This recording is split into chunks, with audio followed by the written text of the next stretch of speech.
अब यहाँ पर क्या आपको खाने पड़ता है, क्या खाना, अब ए ने बी से पूछ लिया, एक एग्जाम्पल और लिया, क्या आपको खाना खाना पड़ता है, तभी क्या है, खाना अगर नहीं खाएंगे तो हमारी वीकनेस हो जाएगी, कमजोरी आ जाएगी, चक्कर आएगा, हमको क्या काम भी नहीं होगा। तब क्या है, खाना एक मजबूरी में भी खाना पड़ता है, क्योंकि एनर्जी अगर हमारी बॉडी को चाहिए तब वहां पर क्या खाना पड़ता है। तब इसने क्या कहा, do you have to take food. A ने बी से पूछा क्या आपको खाना खाना पड़ता है, इंग्लिश में यही कहेगा do you have to take food. अब बी रिप्लाइड ए, बी ने जवाब दिया या I have to take food. भाई मुझे खाना जो है खाना पड़ता है, अगर नहीं खाऊंगा तो कमजोर हो जाऊंगा। तो क्या कहेगा, do you have to take food yeah I have to take food, ये हो जाएगा। अगर नहीं है, जैसे कभी कभार खा लेता है, कहता है मैं नहीं खाऊंगा, तो वहां पर जहाँ पर एनर्जी दूसरी जगह चीज से आ जाए तब वो कह देगा I don't have to take food, मतलब वो खाना नहीं खाता है और दूसरी अदरवाइज कोई चीज खाता। अब यहाँ पर क्या, ये देखो यहाँ पर क्या है, ये हमारे ये दोनों हैं, अब इसे हटा दे रहे दो। अब क्या है, ए का मतलब दो, S4 का मतलब होता है सन और F4 का मतलब होता है फादर। हमने मान लिया, इसी लिख दिया है बोर्ड पे।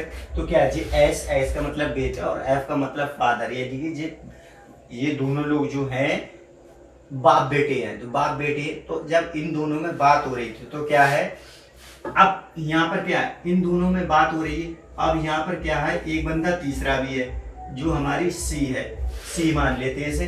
तो क्या है, अब सी और एस में हो रहा है, सी और एस में बात हो रही है। तो क्या हो रही, क्या आपको बाजार जाना पड़ता है, क्या आपको बाजार जाना पड़ता है, इसमें हो रही एस और सी में, मतलब सी कोई मतलब तीसरा व्यक्ति, ये दोनों आपस में बात कर रहे हैं कि क्या आपको बाजार जाना पड़ता है। अब यहाँ पर क्या जाना पड़ता है, क्या आपको बाजार जाना पड़ता है। अब यहाँ पर क्या ऑर्डर किसका देख रहे हैं, क्योंकि अगर वो इसकी मजबूरी आई, क्योंकि हो सकता है इसके जो है एस के पिता ने कहा हो कि बाजार चला जाए, या मदर ने या बिग ब्रदर ने, या हो सकता है कि इसकी वाइफ ने भी बोला हो। तो ऐसी बात जिसकी हमको माननी पड़ती है, तब वहां पर हम क्या है, हैव टू का यूज कर देते हैं। जो आप मतलब ऐसे एक फोर्सबल होता है जिसकी बात हमें नहीं टाल मिलती है, तब वहां पर क्या, अगर कोई हमसे कहे ऐसा काम कर ले, तो वहां पर क्या करना ही करना पड़ेगा, ये हो जाता है इसमें। तो ऐसे इन दोनों में बात हो रही है, तो क्या हो रही है कि क्या आपको बाजार जाना पड़ता है। तो यही बात इंग्लिश में क्या है, एस टोल्ड सी, क्या आपको बाजार जाना पड़ता है। इंग्लिश में हमारा क्या हो जाएगा कि do you have to go to market, अब ये क्या कह रहा है, पहले तो तू बाजार नहीं जाता था, तो इसने कहा कि यार मेरे फादर ने मुझसे बोला कि बाजार चला जा। अब मैं पिताजी की बात जो है नहीं टाल सकता, तो यहाँ पर एक मजबूरी हो गई। जब मजबूरी हो जाती तब हमारा क्या आ जाता है कि do you have to go to market, क्या आपको बाजार जाना पड़ता है। तब आंसर में कहेगा या I have to go to market, मुझे बाजार जाना पड़ता है। अगर वो नॉर्मली से कह देगा कि मुझे जाना नहीं पड़ता है, मेरा और दूसरा भाई था वो चला गया, तब क्या कहेगा, या वो चला जाता है, या हो सकता है कि इससे जो है ऐसे बड़ा हो, वो बिग ब्रो हो, तो वो चला जाएगा। अगर उसने नहीं कहा इससे तब चला जाएगा, तब क्या कहेगा कि मुझे बाजार नहीं जाना पड़ता है, मेरा बड़ा भाई चला जाता है। तो यहाँ पर क्या हो जाएगा हमारा, do you have to go to market. अब आंसर में क्या आ जाएगा, या I have to go to market. अगर मना करेगा तो I don't have to go to market, हमारा ये हो जाएगा। लेकिन क्या है, जब इसके फादर ने कहा तो क्या हो जाएगा, एस टोल्ड बी, क्या है, S told B F do you have to go to market, then after F told S yeah I have to go to market, then after I don't have to go to market. अगले हम लेते हैं, अब एक हमने example और लिया, यहाँ पर ए और यहाँ पर हमारा बी।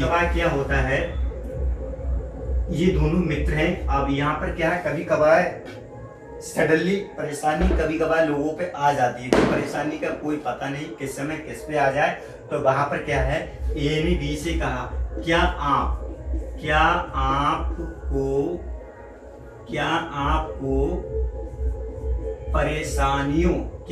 आपको परेशानियों का सामना करना पड़ता है? क्या आपको परेशानियों का सामना करना पड़ता है, या क्या आप परेशानियों से मुकाबला करना पड़ता है? तो ये हो जाएगा ए ने बी से कहा, तो इंग्लिश में क्या हो जाएगा हमारा, do you have to face the problem. अगर क्या परेशानियों का इसने झेल लिया है या परेशानियों का सामना कर लिया है, तो आंसर में क्या कहेगा, या I have to face the problem. अगर वो नहीं कर पाता है तब क्या कहेगा कि I don't have to face the problem. तो क्या है, A told B that do you have to face the problem, B replied A that yeah I have to face the problem, और then after B told A I don't have to face the problem, मुझे परेशानियों का सामना करना नहीं पड़ता है। ये हो जाएगा।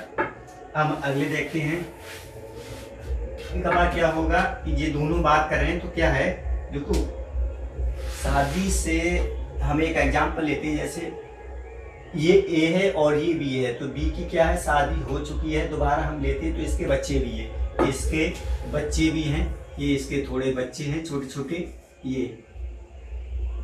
ये बच्चे हो रहे। अब यहाँ पे क्या है, ए ने बी से कहा क्या आपको जीविका कमानी कमाना पड़ती है। तो यहाँ पर क्या है, क्या आपको जीविका कमानी पड़ती है। जीविका मतलब जो जीने के लिए जो जरूरतें की चीज होती है, जैसे पैसा है और भी कुछ है, तब वो क्या एक जीविका हुई। तो यहाँ पर क्या है, जीविका कमानी पड़ती है। अब जब इसकी थोड़ी रिस्पॉन्सिबिलिटी आ गई, क्योंकि ये फैमिली वाला हो गया, इससे पहले क्या ये मैरिड था, लेकिन अब क्या मैरिड होगा, आफ्टर मैरिड के बाद जो होती है, और प्लस जो है बेबीज हैं, तो क्या इसकी एक रिस्पॉन्सिबिलिटी होगी। तब यहाँ पर क्या ए ने बी से कहा क्या आपको जीविका कमानी पड़ती है, तो यही बात इंग्लिश में कैसे कहेगा, do you have to learn the livelihood, do you have to learn the livelihood, क्या आपको जो है जीविका कमानी पड़ती है।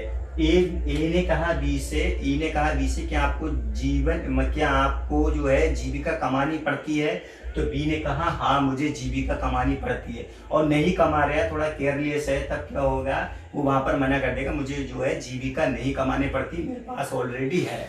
तब इंग्लिश में ये कैसे कहेगा, ए टोल्ड बी डैट, ए ने बी से बोला या कहा, तो क्या हो जाएगा, do you have to learn the livelihood. अगर वो जीविका कमानी पड़ती है तब क्या कहेगा आंसर में, या I have to learn the livelihood, और मना कर देगा तब क्या कहेगा, I don't have to learn the livelihood. ये हो जाएगा। लेकिन कहाँ हैव टू का हम यूज वहीं पर करते, जहाँ पर हमारे क्या है थोड़ी रिस्पॉन्सिबिलिटी आ जाती, वहां पर हम हैव टू का यूज कर देते हैं। ऐसा काम करना पड़ता है, इसके बिना आपको मतलब जो है नुकसान हो जाएगा, लॉस हो जाएगा, घाटा हो जाएगा। इस चक्कर में ये यहाँ पर ये थोड़ा फोर्स देता है, जैसे टू लग गया तो यहाँ पर थोड़ा दबाव दिया, ये ऐसा काम करना ही करना पड़ता है। अगला टेंस देखते हैं। अब ये दोनों क्या है, ये ए और बी, पहले क्या था, पहले जो है शासन थोड़ी कड़ी से पेश नहीं आता था, जैसे मतलब थोड़ी मतलब जो है हार्ड नॉर्मली आता था। अगर हेलमेट हमने पहन लिया तब पहन लिया, कोई रोकने वाला नहीं। लेकिन जब क्या है प्रशासन जब थोड़ा सख्त हो जाता है, तब वहाँ पर क्या हमको हेलमेट मतलब वो पहनना ही पड़ता है, हमको हेलमेट वहाँ पर पहनना ही पड़ता है। अगर नहीं उसको हेलमेट को पहनना तो क्या होगा, हमारी जो बाइक का जो है चालान वगैरह कट जाएगा। इसलिए जो है चालान से बचने के लिए तो क्या हेलमेट का यूज है, और सेफ्टी भी है, हेड ऑफ सेफ्टी, हमको हेलमेट जो है पहनना ही चाहिए। जब भी कहीं से बाइक से जाएं तो हम क्या हेलमेट पहने। ठीक है। तो यहाँ पर क्या ए ने बी से कहा, अगर रोड पे जा रहा तो ए ने बी से कहा क्या आपको हेलमेट पहनना पड़ता है? क्या आपको हेलमेट पहनना पड़ता है? तो इंग्लिश में कैसे कहेगा? Do you have to wear the helmet, do you have to wear the helmet. यहाँ पर थोड़ा जो है प्रशासन का थोड़ा दबाव है, तब वो क्या कहेगा कि बी कहेगा हाँ भी मुझे जो है हेलमेट पहनना ही पड़ता है, मुझे हेलमेट जो है पहनना ही पड़ता है। तब कैसे कहेगा? I have to wear the helmet, I have to wear the helmet.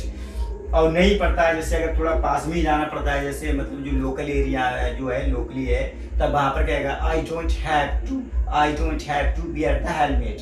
अब ये पूरे ट्रांसलेशन कैसे होगा हमारा? Do A told B that do you have to wear the helmet. अगर नहीं पहनेगा तो क्या होगा? I don't have to wear the helmet. और जो है पहनेगा तब क्या होगा? I have to wear the helmet.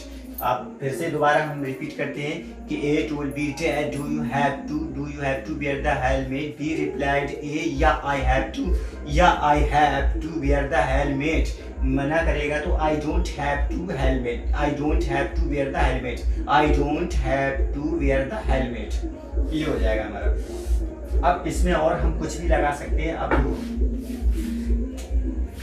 हमारा क्या हो जाएगा? हमारा ये तो हुआ हमारा डू यू हैव टू। अब यहाँ पर हमारे कुछ भी लगा सकते हैं, यहाँ पर हमने लगा दिया।